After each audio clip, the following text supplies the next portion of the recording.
Hey, this is Teresa. Welcome to ministrymarketingstrategies.com on the World Wide Web. As you'll see in the words below and in the content on the tabs, I have a real heart to see people be freed up financially so that they can pursue their God-given destiny in ministry. You may be a Christian musician, or maybe you have a Christian band. You might be a pastor or an evangelist. Are you looking for the finances to be able to pursue that without all the stress of how am I going to pay the bills? I'd like to share with you valuable information, marketing strategies to be able to generate some streams of income, to be able to get the word out about your ministry, and to be able to see you have some success. See you go on that road that you know God's called you, your destiny.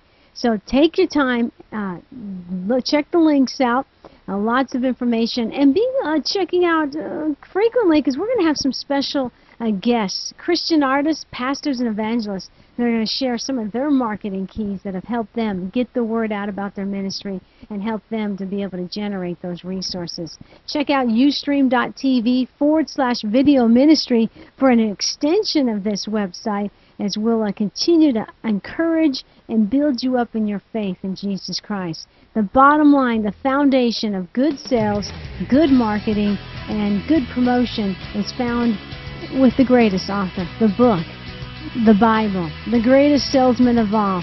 Biblical principles to see you on your way toward your God-given destiny. Take your time, enjoy, and thank you so much for visiting ministrymarketingstrategies.com.